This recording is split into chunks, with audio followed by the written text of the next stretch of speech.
My name is Tanya McMillan. I am a proud 40-year-old breast cancer survivor.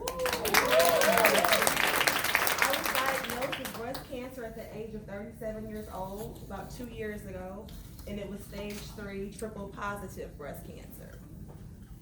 But let me back it up a little bit because I was asked today to speak on courage. So about a month before my breast cancer diagnosis, I had gone to church, and my pastor, who was so wonderful, spoke about your purpose and about us just being so blessed and God doing so much for us that we owe it to Him to live in our purpose. And I remember leaving there, and I was so full, just so full of just happiness and just so thankful for every blessing that I'd ever had, every time before breast cancer that He saved my life, for just everything. I pulled over in the parking lot of a grocery store, and I began to pray, and I began to cry, and I just said, God, whatever it is, I will do it. Come on. Whatever it is that you have for me to do, I will do it. A month later, I was diagnosed with breast cancer.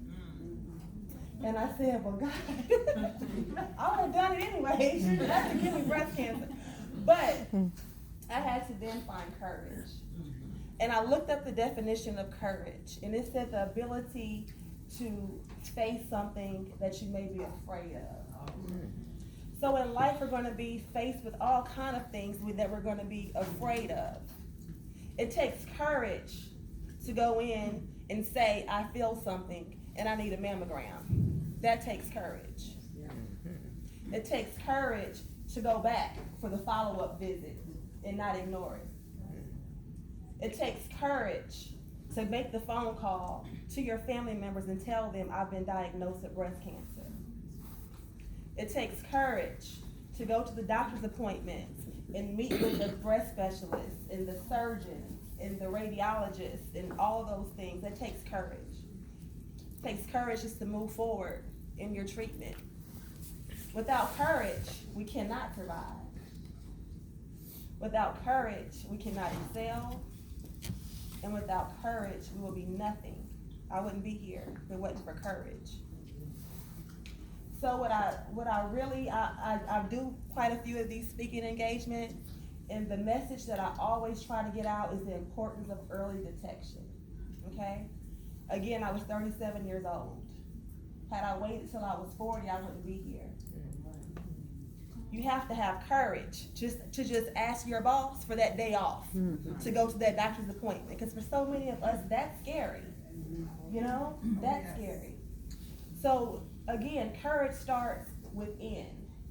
And when it comes to your life and your health, there's no better time or no greater time for you to be courageous. Okay? And when it comes to answering that call from God, Oh, yeah. there's no greater time to be courageous. We have all kind of tests in life.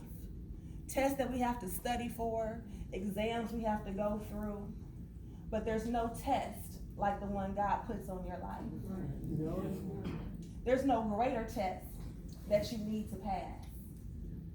And it's okay to be afraid, because again, it's the most important test of your life, is the one that God puts on your life. But He put it on your life because He knows that you can pass it.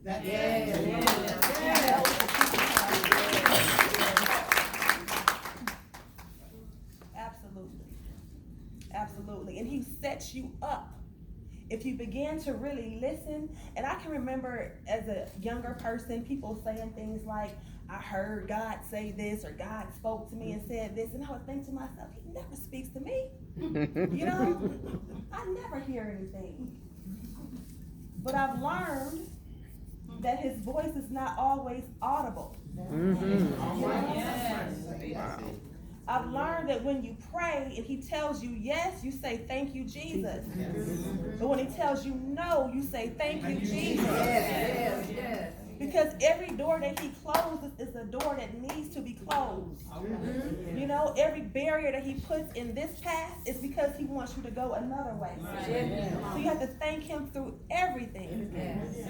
And when I tell you, I began to hear the voice of God. Oh, yes. He began to show up in my life in so many ways. So many ways.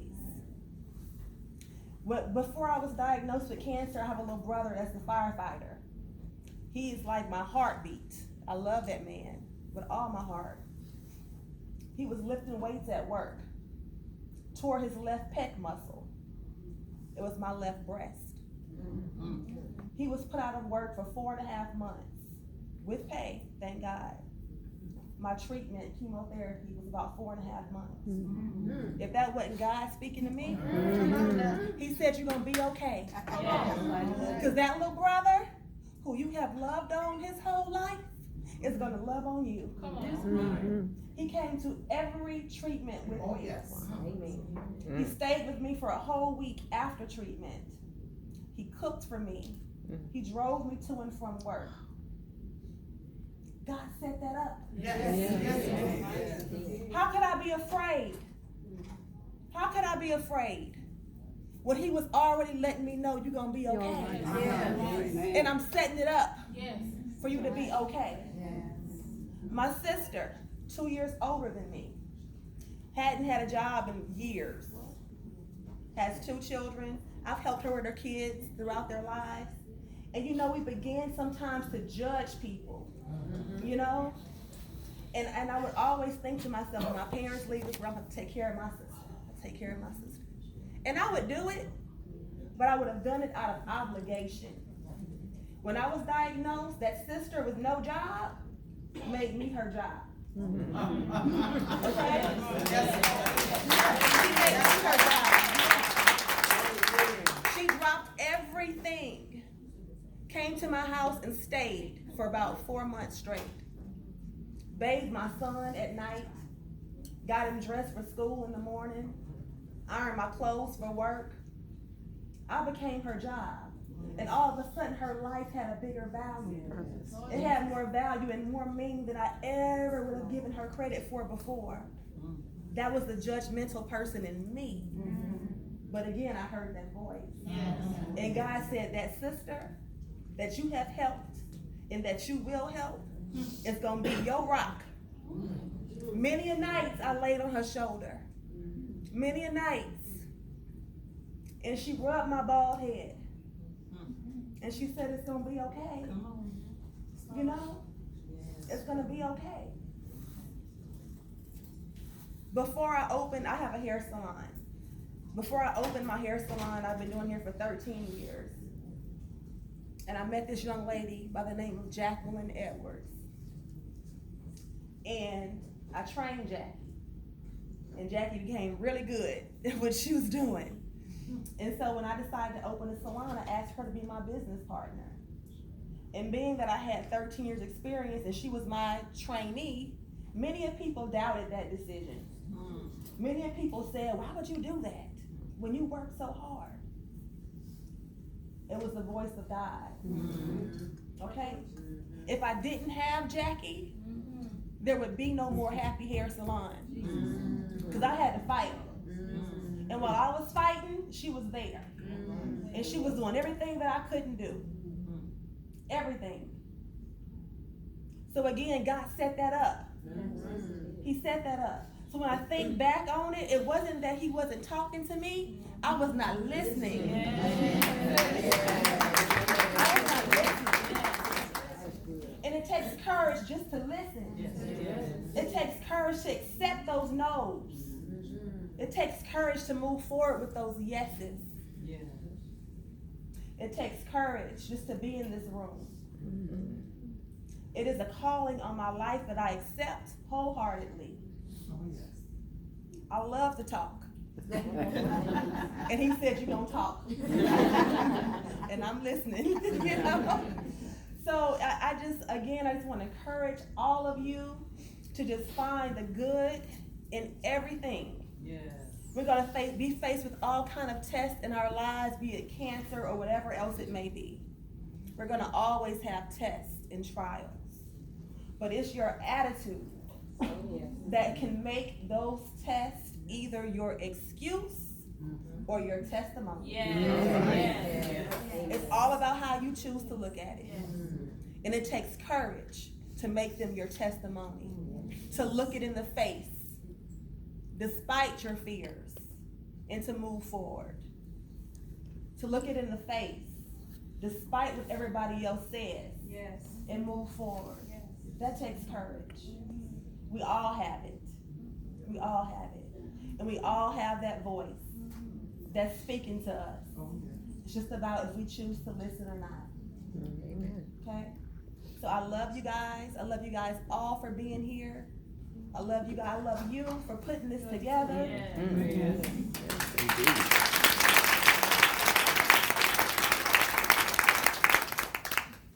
If I could tell y'all about the goodness of the strangers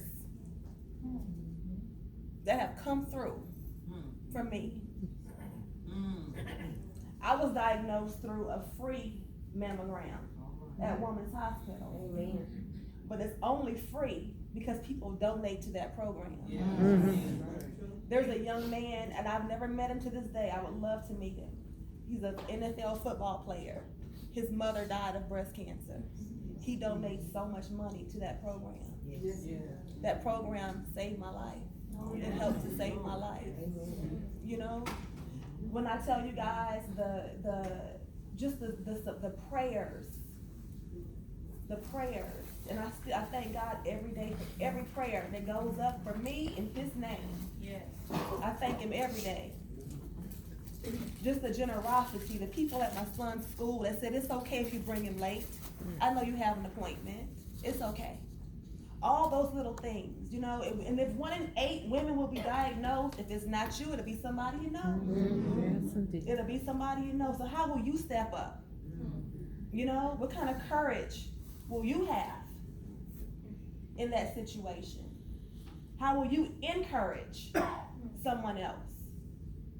Because it definitely takes a village. It takes a village to raise a child, and it takes one to get through breast cancer. Amen. No doubt. No doubt.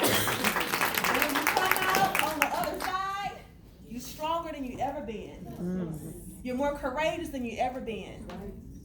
You're more filled with the Spirit than you have ever been. His voice speaks louder than you've ever heard. And it's a beautiful thing. I wouldn't change it for the world. I wouldn't change it for the world. I thank you guys so much. Thank you.